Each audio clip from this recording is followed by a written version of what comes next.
दोस्तों, घर सिर्फ ईंट और पत्थर का ढांचा नहीं होता। एक घर तब घर कहलाता है जब उसमें बुजुर्गों का आशीर्वाद और बच्चों की खिलखिलाहट गूंजती है। ये वो पवित्र नींव है जिस पर रिश्तों की मजबूत इमारत खड़ी होती है, जहां सम्मान और प्यार की छांव में हर सदस्य सुकून पाता है। लेकिन अफसोस, बदलते वक्त के साथ कुछ घरों में ये नींव कमजोर पड़ी जा रही है। आजकल कई जगह ऐसी दुखद कहानियां सामने आती हैं, जहां रिश्तों की अहमियत पैसों और स्वार्थ के आगे छोटी पड़ी रह जाती है।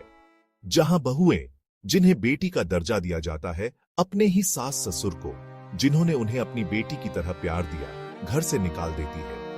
आज हम आपको एक ऐसे ही परिवार की कहानी सुनाने जा रहे हैं। एक ऐसा परिवार जो कभी अपनी खुशियों और एकता के लिए जाना जाता था, लेकिन फिर उस घर में आई एक बहू, जिसका घमंड वक्त के साथ इतना बाराज गया कि उसने उन बुजुर्ग आंखों की शर्म भी नहीं की, जिन्होंने उसे अपनी पलकों पर बिठाया था। उसने अपने माता पिता समान सास ससुर को ही बेघर कर दिया।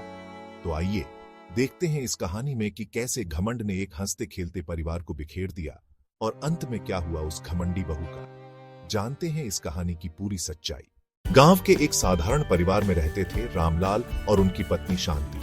रामलाल ने दिन रात मेहनत करके बेटे राजू को पढ़ाया लिखाया और नौकरी तक पहुंचाया। सपनों के सहारे पूरा परिवार आगे बढ़ रहा था। लेकिन बेटा जैसे ही शहर जाकर बस गया, घर का माहौल बदलने लगा। शुरू में बहू मीठी बातें करती, सबका ख्याल रखती, लेकिन जैसे जैसे समय बीतता गया, उसका असली चेहरा सामने आने लगा। वो कहने लगी, ये घर मेरा है, मेरी मर्जी से चलेगा। सास ससुर के लिए उसके मन में सम्मान खत्म हो गया। रामलाल और शांति चुपचाप सब सहते रहे। हर दिन बहू ताने मारती, ये बूढ़े लोग हमारे खर्चे बढ़ा रहे हैं। राजू भी पत्नी के दबाव में आकर माता पिता से मुंह मोड़ने लगा। अब घर का हर कोना रामलाल और शांति के लिए अपमान का कारण बन गया। उनकी हालत ऐसी हो गई थी मानो अपने ही घर में पराये बन गए हों। जो तनाव कई दिनों से घर में पनप रहा था, वो एक दिन ज्वालामुखी की तरह फट पड़ा। बहू ने सबके सामने साफ साफ कह दिया।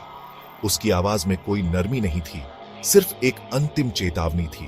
या तो ये घर छोड़ दें या मैं इस घर में नहीं रहूंगी। अब फैसला आपको करना है। ये शब्द सुनकर रामलाल और शांति पर मानो बिजली गिर गई। उनका दिल टूट गया। उन्होंने उम्मीद भरी नजरों से अपने बेटे की ओर देखा। सोचा वो कुछ कहेगा, उन्हें संभालेगा। पर बेटा अपनी पत्नी के पास चुपचाप खड़ा रहा। उसकी चुप्पी ही उसका फैसला था। उसने अपनी पत्नी का पक्ष लिया था।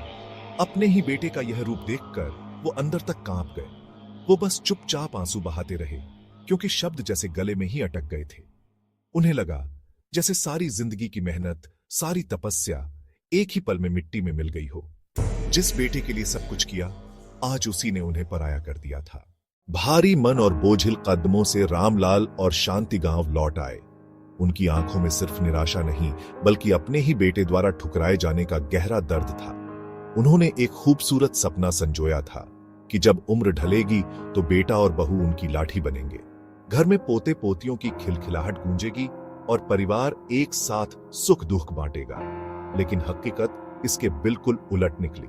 सहारा बनने की बजाय उन्हें बोझ समझकर घर से निकाल दिया गया। गांव की गलियों में अब कानाफूसी का शोर था। हर कोई देख रहा था, बातें बना रहा था। कुछ आंखों में हमदर्दी थी तो कुछ में सवाल। इस अपमान ने उनके दुख को और भी गहरा कर दिया। उधर शहर में बहू की जीत भी हार में बदल गई। कुछ समय बाद उसका अहंकार उसी पर भारी पड़ा। जिस घर पर वो राज करना चाहती थी, वो एक खाली मकान बन चुका था। पति के मन में खटास आ गई थी और शांति की जगह खामोशी ने ले ली थी। घर टूट गया, रिश्ते बिखर गए और वो अकेली रह गई। दोस्तों, इस कहानी से यही सीख मिलती है, घर सिर्फ ईंट पत्थरों से नहीं, बल्कि बुजुर्गों के आशीर्वाद से बनता है। वे उस विशाल पेड़ की जड़ों की तरह होते हैं, जो दिखाई नहीं देती पर पूरे परिवार को थामे रखती है। और जो बहू अपने सास ससुर को बोझ समझकर उन जड़ों को काटने की कोशिश करती है, वो असल में अपने ही जीवन की नींव को खोखला कर देती है। अंत में वो एक सूखे पेड़ की तरह अकेली रह जाती है। याद रखिए, जहां बुजुर्गों का सम्मान होता है, जहां उनकी सलाह को महत्व दिया जाता है, वहीं असली सुख, शांति और समृद्धि बसती है। क्योंकि परिवार की असली दौलत पैसा नहीं, बल्कि पीढ़ियों का प्यार और एकता है।